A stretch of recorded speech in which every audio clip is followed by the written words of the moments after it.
नमस्कार दोस्तों, मैं रवि। आपका डीडी क्लासेस में एक बार फिर से स्वागत है। आज से डीडी क्लासेस आपको पर्यावरण एनवायरनमेंट जो कि पीसीएस हो या फिर आरओ हो और चाहे अन्य परीक्षाएं हों, उसकी दृष्टि से बहुत ही इम्पोर्टेंट है। ये पर्यावरण प्रश्नों की आजकल का जो ट्रेंड है, चाहे यूपी हो चाहे यूपीपीएससी हो, ये सब जो हैं, जो आजकल का जो ट्रेंड है वो पर्यावरण प्रश्नों को लेकर बाहुलता दिखाता है। ठीक, बहुत सारे प्रश्न आ जाते हैं। जैसे 150 का प्रश्न हुआ, 150 का पेपर है, तो उसमें नियर अबाउट कम से कम नहीं तो 20 से 21 प्रश्न जो होते हैं वो हमारे पर्यावरण के होते हैं।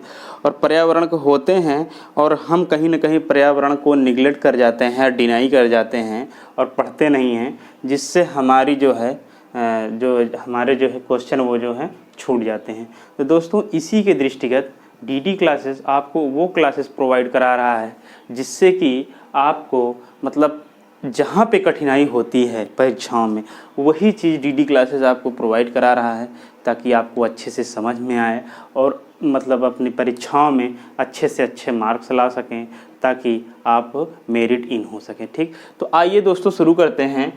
पर्यावरण में पहला चैप्टर है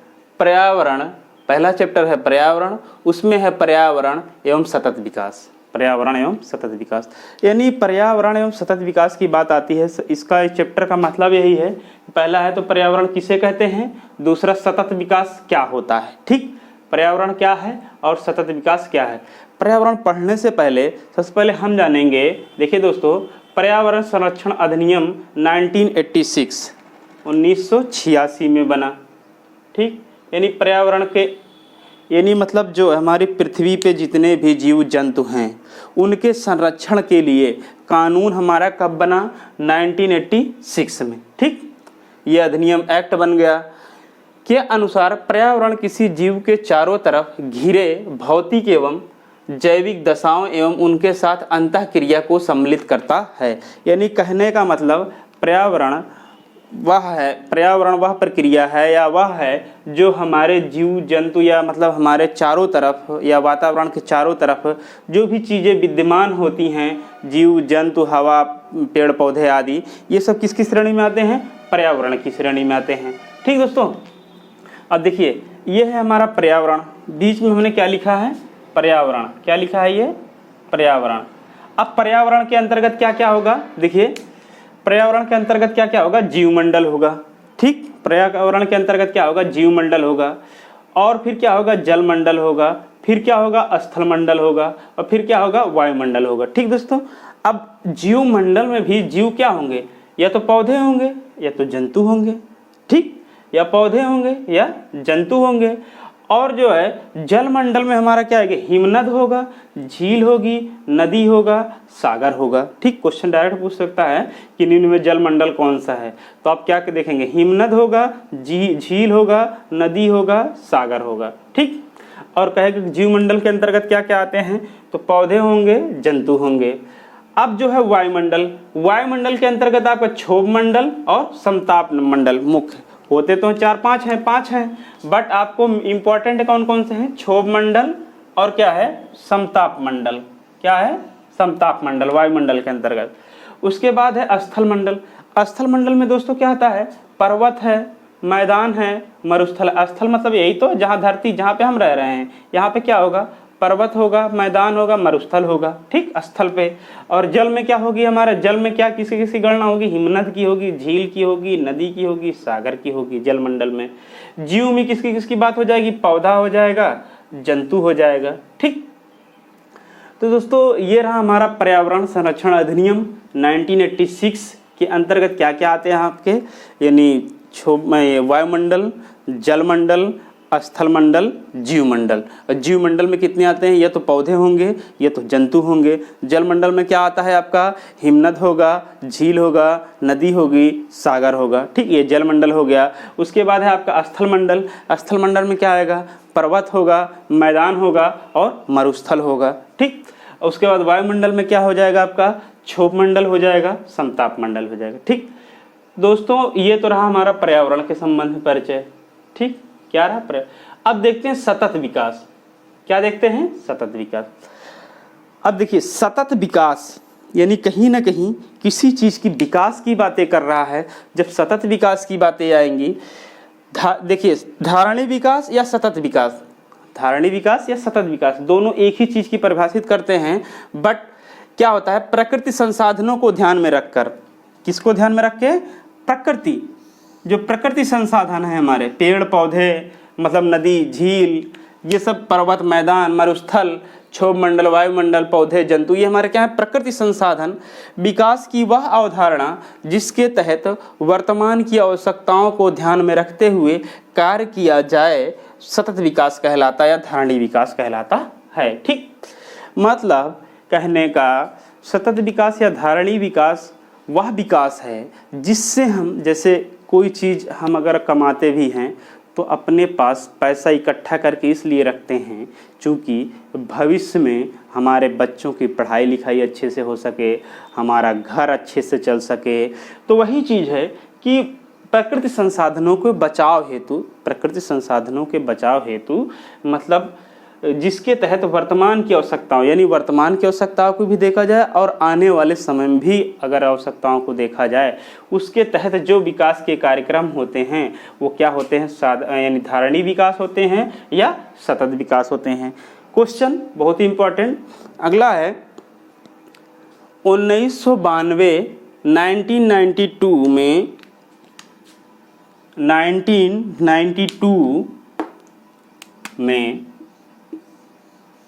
आयोजित पृथ्वी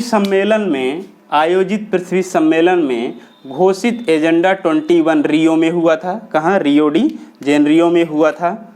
ठीक, रियो में हुआ था। रियो घोषणा में पूर्ण समर्थन किया गया किसका, यानी धारणीय विकास का।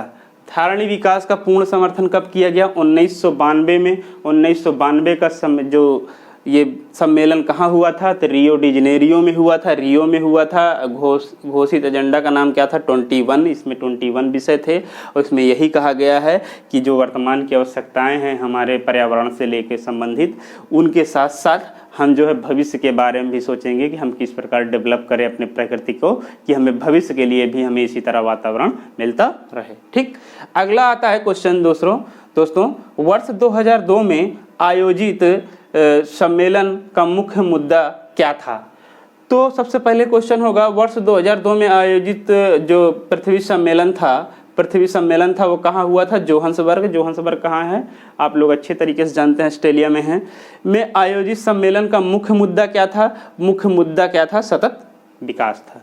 ठीक, यानी कहने का मतलब 1992 आयोजित 21 रियो डी जेनेरियो में हुआ था। इसका मुख्य मुख्य उद्देश्य क्या था, सतत विकास। सतत विकास किसका, पर्यावरण को दृष्टिगत रखते हुए। फिर उसके बाद आया आपका 2002 में, कहाँ आयोजित हुआ था, जोहान्सबर्ग में। जोहान्सबर्ग का मतलब मुख्य मुद्दा क्या था, सतत विकास था। उसके बाद दोस्तों आइए हम लोग चलते हैं, सतत विकास के बाद चलते हैं, उसके बाद चलते हैं हम लोग वायुमंडल। क्या देखते हैं, वायुमंडल। ठीक,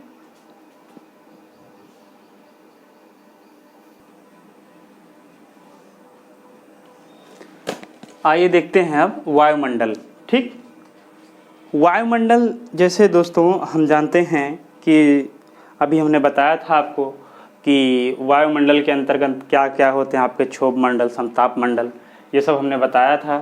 तो ये वायुमंडल सबसे पहले होता है, वायुमंडल कैसे कहते किसे हैं, पृथ्वी के परितः यानी पृथ्वी के चारों ओर विद्यमान गैसों या कोष्ठक में वायु के समूह को वायुमंडल कहते हैं। वायु किस रूप में होगी दोस्तों, या तो तत्व होगा, पदार्थ का साधारणतम रूप तत्व कहलाता है। यौगिक, जिसमें दो या दो से अधिक तत्व यानी दो तत्व मिल जाएंगे तो यौगिक यानी जोड़ हो जाएगा, वो मिश्रण हो जाएगा। जिसमें फिर मिश्रण क्या होगा, जिसमें दो या दो से अधिक तत्व या यौगिक किसी भी अनुपात में साधारण रूप से मिश्रित होते हैं। यानी कहने का मतलब, यानी तत्व किसे कहते हैं, पदार्थ के मूलतम, पदार्थ का साधारणतम रूप होता है यानी मूल रूप होता है।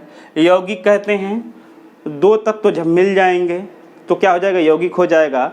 मिश्रण किसे कहते हैं, जब दो तत्व प्लस यौगिक भी मिल जाए, दो तत्व प्लस यौगिक भी मिल जाए तब क्या कहलाता है, हमारा मिश्रण कहलाता है। ठीक। और नंबर 1, वायुमंडल का बहुत इंपॉर्टेंट क्वेश्चन है ये, वायुमंडल में पाया जाने वाला मिश्रण, वायुमंडल में पाया जाने वाला मिश्रण, यानी सबसे पहले क्या है, शुष्क वायु में घनत्व के अनुसार सर्वाधिक मात्रा में क्या पाया जाता है, नाइट्रोजन पाया जाता है। ये वाली लाइन देखिए आप। ठीक, क्या पाया जाता है, नाइट्रोजन। ठीक। क्वेश्चन बहुत आता है कि शुष्क वायु में, या सीधा सीधा कह देता है कि वायुमंडल में किस गैस की अधिकता होती है या कौन सी गैस अधिकतम पाई जाती है। तो दोस्तों शुष्क वायु में घनत्व के अनुसार सर्वाधिक मात्रा में नाइट्रोजन होती है। ठीक। अगला है वायुमंडल में पाया जाने वाला मिश्रण, कितने गैसें होती हैं, 7 प्रकार के मतलब ये मिश्रण पाए जाते हैं, 7 प्रकार के मिश्रण पाए जाते हैं। और 7 में क्वेश्चन आ जाता है कि निम्न में से कौन सी ऐसी गैस है या कौन सा ऐसा मिश्रण है जो वायुमंडल में नहीं पाया जाता है। 3 दे देगा, नाइट्रोजन, ऑक्सीजन, आर्गन, चौथा दे दिया बोरियम या बेरिलियम या मतलब फिर लिथियम वगैरह दे देगा। तो आप अगर इन 7 को नहीं जानते हैं तो आप बिल्कुल कंफ्यूज हो जाएंगे, क्योंकि 7 है तो 7 में आपका माइंड ब्लिंक नहीं कर पाएगा। तो इसीलिए आपको इसको याद करना पड़ेगा। नाइट्रोजन सबसे अधिक होता है 78, ऑक्सीजन होता है 20, आर्गन होता है 0.93, कार्बन डाइऑक्साइड होता है 0.38, उसके बाद नियान होता है 0.18, फिर हीलियम होता है 0.0005 और मीथेन होता है 0.0017।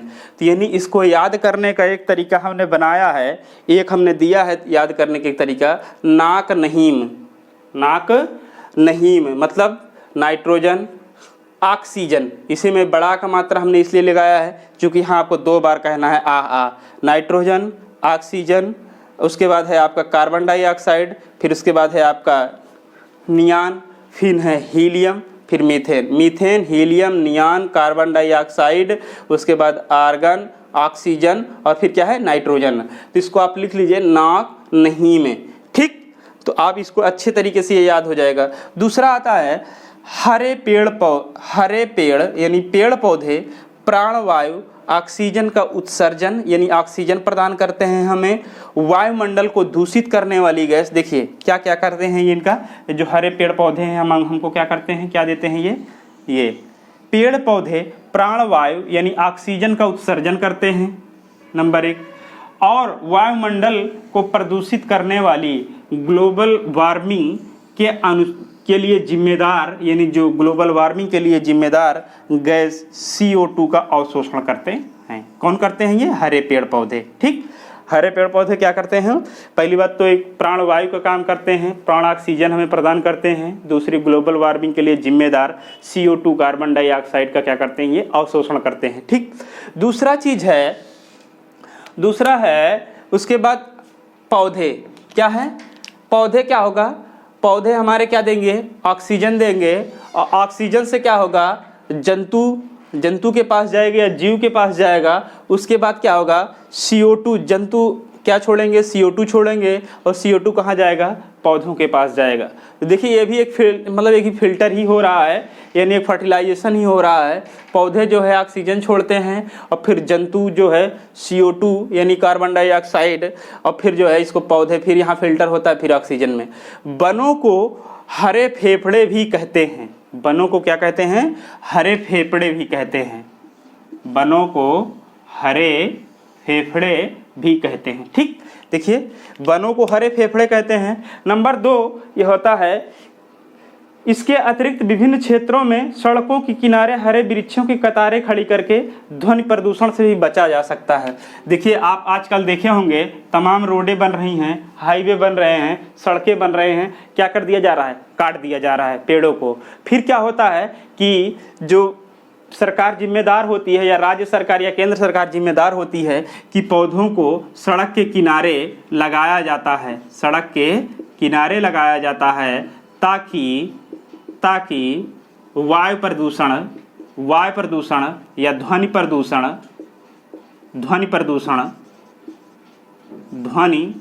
प्रदूषण से बचा जा सके।